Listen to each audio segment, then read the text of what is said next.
দাদা আদাব। আদাব স্যার। আদাব, কি খবর, কেমন আছেন?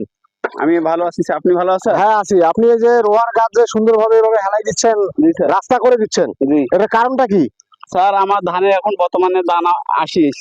হুম হুম, এটা যদি আমি হেলে দিই কোনো আর সমস্যা নাই, সমস্যা নেই। কারণ যদি আমি হেলে দেই যে সূর্যের আলো এই রাস্তা দিয়ে আছে, হাওয়া বাতাস চলাচল করবে, কোনো সমস্যা নাই। আর যদি ওর ধানের মধ্যে আমার কারেন্ট আসে, হুম হুম হুম। সেটা আমি পর্যাপ্ত পরিমাণে দেখতে পারবো এবং সুবিধা মতো আমি স্প্রে করতে পারবো। আচ্ছা আচ্ছা, মানে কারেন্ট পোকা তো গাছের গোড়ার দিকে থাকে তাই না? মানে আপনি স্প্রে করলেও সুন্দরভাবে গাছের গোড়াটা ভিজিয়ে দিতে পারবেন জি জি, এবং হাঁটা চলা করারও সুবিধা থাকবে সুবিধা হবে অনেক, এবং পর্যাপ্ত আলো বাতাস পাবে, রোগ পোকামাকড়ের আক্রমণ কম হবে। আক্রমণ কম হবে। জি স্যার। যাক, আপনাকে অসংখ্য ধন্যবাদ। প্রিয় দর্শক, যারা এই ভিডিও দেখতেছেন তাদের জন্য পরামর্শ হচ্ছে এটাই: রোপা আমন মৌসুমের এই সময়টাতে কারেন্ট পোকার ব্যাপক আক্রমণ হয়, যেটাকে আমরা বিপিএস বা বাদামি গাছফড়িং বলে থাকি। এই আক্রমণ দমন করার জন্য আপনারা পারতপক্ষে এভাবে 2 থেকে 3 হাত পর পর যদি বিলি কেটে দিতে পারেন সবচেয়ে ভালো।